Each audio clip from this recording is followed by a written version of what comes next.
seharusnya apapun yang terjadi, sama-sama penyembuh alternatif ya, seperti biskota itu saling menyalip ya. Ya seharusnya saling menghormati. Kalau misalnya ada kekurangan atau kesalahan teman yang lain, kita datangi baik-baik, kita ajak bicara bahwa hal ini sebaiknya jangan dilakukan karena ini tidak baik. Kalau perlu kita ajari supaya ya paling tidak itu dipakai, tetapi misalnya kita ajari, entah kalau yang memang ahli reiki, ahli mujahadah, di atas langit masih ada langit. Nanti dia mencobain orang itu, bagaimana kalau orang itu dicobai orang lain. Nah itulah yang saya kira pandangan saya, bagaimana untuk saling menjagalah di antara para penyembuh alternatif ini, atau para paranormal ataupun para spiritualis yang bergerak di bidang itu gitu, bergerak penyembuhan atau bergerak di bidang yang lain, untuk saling menjaga, saling menegur, saling menasihati, saling memberikan ilmunya, membagikan ilmunya kepada sesama yang memang sudah berniat ke situ. Jangan ilmu kita jual. Misalnya orang Malaysia, banyak sekali orang Malaysia masuk ke Indonesia sekarang adalah membeli ilmu. Oh, dia banyak duit ya dikasih harga mahal, mau lah. Tapi nanti akan disebarkan di sana. Jadi sikap di antara para penyembuh alternatif, para spiritualis, para dukun atau para ini saling menghargai, saling menghormati, jangan menjelekan yang lain, tetapi berkenanlah untuk saling mengingatkan dan membagikan ilmunya dengan sebaik-baiknya. Jangan membagikan ilmu dengan mahar tertentu yang memberatkan bagi orang yang ingin belajar dan ingin bisa. Sehingga nanti siapa tahu orang di Indonesia itu semuanya bisa, sehingga bisa tahu ini saling menolong, saling menyembuhkan kalau bertemu di jalan. Sehingga tidak ada yang namanya tertipu oleh dukun, karena semua orang maaf aja jadi dukun.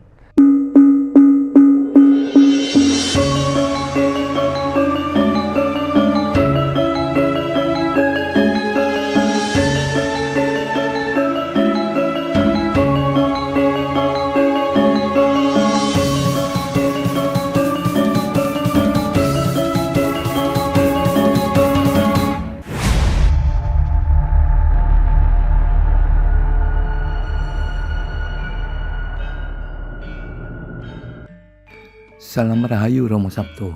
Rahayu, rahayu, rahayu. Melanjutkan polemik tentang topik yang sedang viral tentang pesulap merah dan Gus Samsudin. Saya kok jadi agak bingung ya membedakan antara pesulap dan kaum spiritual atau dukun. Mungkin Romo bisa menjelaskan. Seorang spiritual itu pada umumnya itu sudah religius dulu, sudah mengenal Allah secara terang benderang, baru bisa mendalami spiritual. Tetapi orang religius belum tentu spiritual. Seorang penghayat, kepala-kepalanya mungkin itu seorang spiritual, tetapi anggotanya mungkin tidak spiritual, karena cuma pengikut ya, mungkin nggak sampai seperti para pimpinannya. Tetapi seorang spiritual belum tentu sebagai seorang penghayat, karena memang punya kepercayaan yang lain, punya agama, kemungkinan spiritual yang beragama. Jadi spiritual bisa religius, tapi orang religius belum tentu spiritual. Orang penghayat kalau pimpin-pimpinannya pada umumnya bisa spiritual, tetapi orang spiritual belum tentu orang penghayat. Dan kalau kita berpikiran tentang dukun, dukun itu orang yang diberi kelebihan, sehingga bisa orang berhubungan dengan, ada yang bisa berhubungan dengan roh, bisa berhubungan dengan energi ilahi. Tapi kalau dukun yang dipandang sebagai orang tertentu, wah bakar menyang undang setan, itu pandangan yang salah. Walaupun kemungkinan hal itu ada, menggunakan kekuatan jahat untuk berbuat jahat itu tetap ada, tetapi masih banyak saat ini adalah orang yang menggunakan kekuatan baik untuk kebaikan. Saya sendiri sebagai seorang ya sekretaris jenderal dari Cahaya Buana, jadi penghayat kepercayaan Cahaya Buana, ya saya sendiri sebagai penghayat Tapi saya sendiri tetap sebagai orang spiritual juga. Jadi saya ya spiritual ya penghayat. Saya mengikuti semua. Jadi penghayat itu ya memang agama asli di Indonesia yang ada sudah ribuan tahun yang lalu sebelum agama-agama Abraham lah istilahnya masuk ke Indonesia. Jadi itulah bahwa tentang perkembangan yang terjadi dua orang ini bagi saya gitu sebetulnya adalah kesalahpahaman yang terjadi di antara. Kalau di kalangan spiritual sendiri Romo, di kalangan dukun, kode etik dan sikap seperti apa yang mesti benar-benar dijaga? Ya seperti yang sudah saya jelaskan tadi di atas bahwa seorang penyembuh alternatif itu ya ibaratnya kayak kalau di Jakarta gitu ya misalnya sesama bis kota saling mendahului, atau kalau naik bis Rusalia di Jakarta sama bis Rusalia disalang mendahului gitu. Ibaratnya seperti itu. Jadi itu kedua-duanya sebetulnya penyembuh alternatif. Saya tahu si Merah itu kan punya belajar Reiki segala si pesulap itu. Ya perkara si yang satunya Gusam Sudin atau siapa itu yang sebagai penyembuh dengan model seperti itu, saya nggak tahu, belum tahu begitu latar belakangnya seperti apa, saya kurang begitu tahu. Tapi paling tidak dia memberikan sugesti untuk penyembuhan itu. Sehingga seharusnya apapun yang terjadi, sama-sama penyembuh alternatif ya seperti biskota itu sudah menyalip ya. Ya seharusnya saling menghormati. Kalau misalnya ada kekurangan atau kesalahan teman yang lain, kita datangi baik-baik, kita ajak bicara bahwa hal ini sebaiknya jangan dilakukan karena ini tidak baik. Kalau perlu kita ajari supaya ya paling tidak itu dipakai, tetapi misalnya kita ajari entah kalau yang memang ahli Reiki, ahli mujahadah, ahli asma, diajari asma apa gitu. Supaya orang itu selain menggunakan hal yang lain. Kalau memang murni itu, tapi saya yakin bahwa penyembuh alternatif punya selain yang digunakan itu salah satunya saja mesti mempunyai backing yang lain, ilmu yang lain untuk melakukan hal itu gitu.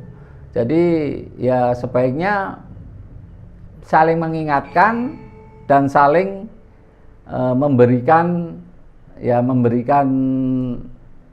teguran supaya bisa berjalan bahwa kita penyembuh alternatif sama-sama adalah untuk kebersamaan semua. Jadi tidak bisa kita saling menyalahkan terus wah ini atau saling mencoba. Wah ini orang kok seperti ini.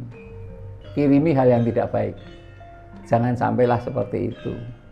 Karena di atas langit masih ada langit. Nanti dia mencobain orang itu bagaimana kalau orang itu dicobai orang lain. Nah itulah yang saya kira pandangan saya bagaimana untuk saling menjagalah di antara para penyembuh alternatif ini atau para paranormal ataupun para spiritualis yang bergerak di bidang itu gitu, bergerak penyembuhan atau bergerak di bidang yang lain untuk saling menjaga, saling menegur, saling menasihati, saling memberikan ilmunya, membagikan ilmunya kepada sesama yang memang sudah berniat ke situ. Jangan ilmu kita jual. Misalnya orang Malaysia, banyak sekali orang Malaysia masuk ke Indonesia sekarang adalah membeli ilmu. Oh, dia banyak duit ya dikasih harga mahal maulah. Tapi nanti akan disebarkan di sana. Kenapa ilmu kita disebarkan orang lain di negara lain? Nah, kalau dia lebih maju besok, nanti orang kita belajarnya ke sana. Kenapa enggak kita sekarang kalau bisa ya kalau memangnya seperti Aji Gineng ini diberikan gratis gitu. Gratis, tidak dipungut biaya. Cuma ya kalau tega orangnya yang ambil Aji Gineng ya apa? Soalnya untuk Aji Gineng itu dibutuhkan ubo rampe, misalnya sayuran merambat 7 macam goleknya susah. Ada gula kelapa, ada tauge, ada telur ayam kampung. Lah kalau di situ dia cuma datang dapat Aji Gineng terus pergi, itu ya aneh juga gitu. Dia untuk tumpeng di situ makan tumpeng masuk iya gitu. Walaupun kita otomatis itu diberikan gratis ya. Misalnya seperti itu. Romo sendiri tentu punya banyak pengalaman menghadapi berbagai pasien dan banyak orang yang ingin menjadi murid belajar ilmu dari Romo Sabdo. Biasanya Romo memperlakukan mereka seperti apa, Romo? Apakah juga komersial gitu? Saya juga misalnya saya kebetulan ya Grandmaster Sambala, Reiki, termasuk hipnoterapi sampai tingkat profesional instruktur. Tapi Sambala kalau kita baca buka di laptop itu ada iklan Sambala gitu. Yang iklanin orang tertentu ya maaf aja ya teman kita paling. Itu harganya paling murah di situ pasti 2 juta. Tapi ke saya ya saya ada 3 tingkat pertama sampai enggak tingkat 4 biasanya saya berikan. Karena saya milih untuk menjadi tingkat 4. Tingkat 1 berapalah sesuka situ 150.000, tingkat 2 200.000, tingkat 3 300.000 ya terserah. Enggak apa-apa bagi saya. Karena tidak ada garis dari sana ditentukan harus segini gitu, tidak ada. Sehingga saya bebas. Hipnotis juga diiklankan, belajar hipnotis 1 juta, hipnoterapi 1 juta, ada yang diiklankan itu. Tapi saya ya enggak, ya sama aja. Datang pertama belajar hipnotis mau 200.000 ya 200.000, punyanya berapa, mau nanti untuk hipnoterapi mau bayar 200.000 ya silahkan aja. Kita belajar sampai nanti kalau nggak bisa ya datang lagi kalau ada pelatihan berikutnya sampai bisa, misalnya seperti itu. Jadi kalau memang nggak ada batasan dari sana, bagi saya akan saya berikan ya yang semua, biar semua orang itu bisa dan tahu.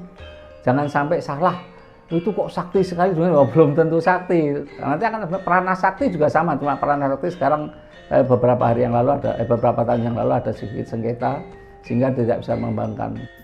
Kalau dari cerita Romo Sabdo tadi, tentunya ilmu-ilmu seperti itu, ilmu spiritual seperti itu bisa dipelajari ya Romo, yang ada sekolahnya, ada pendidikannya. Kalau cara yang lain ada nggak Romo? Misalnya kalau warisan turun-temurun gitu. Jadi dalam hal spiritualitas ini, dalam hal paranormal ini, itu ada yang bisa dipelajari, tetapi ada juga yang datang dari Allah. Namanya ilmu laduni gitu. Ilmu laduni yang ada yang memang diterima. Jadi seorang kiai pondok pesantren itu semua adalah seorang paranormal. Karena dia mempunyai kemampuan yang luar biasa. Ya ajarannya ada lewat mujahadah atau lewat doa tertentu. Enggak seperti tapi kalau saya tetap maaf aja, mereka adalah seorang yang mempunyai anugerah karomah tertentu, yang bisa melihat masa depan, melihat orang, melihat Jadi saya sangat mengagumi seorang kiai itu, saya kagumi bahwa dia adalah seorang yang beriman tinggi, religius, tetapi spiritual yang tinggi sekali. Sehingga sangat luar biasa, sangat mengagumi pada kiai-kiai di pondok pesantren yang tinggi-tinggi itu. Mereka mempunyai karomah yang luar biasa. Karomah dari ilahi yang sangat luar biasa, mempunyai ilmu laduni yang luar biasa. Tapi paranormal biasa yang non kiai pun banyak yang mempunyai ilmu laduni, sehingga saking prihatinnya dia, saking tauhidnya tinggi, dia pun sebetulnya merasa tidak bisa apa-apa. Tetapi kalau ada orang berobat di situ, langsung dia tahu obatnya. Dia pegang, kasih air putih, terus dia bilang, udah lakukan ini. Dawuh langsung diterima itu dan langsung diberikan saat itu. Orang berbeda, setiap orang itu berbeda. Tapi apa yang terjadi semua juga sembuh.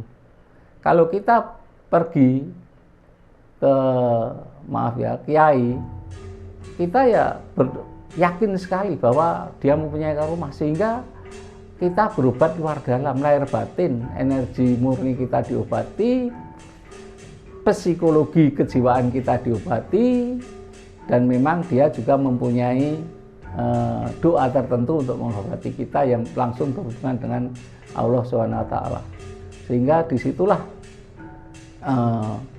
kita itu kalau ya sangat luar biasa. Jadi ya itu ya super spiritualitas yang punya pondok pesantren itu mesti semuanya mesti luar biasa.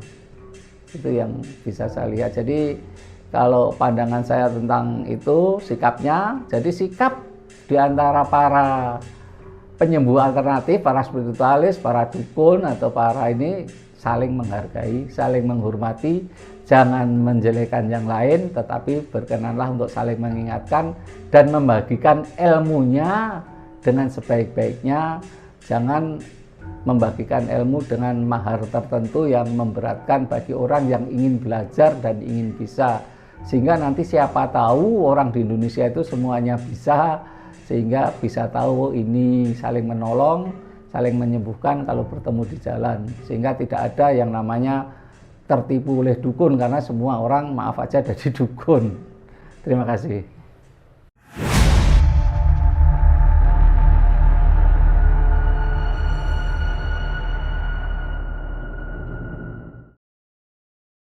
Terima kasih Anda berkenan subscribe untuk membantu mengembangkan channel ini.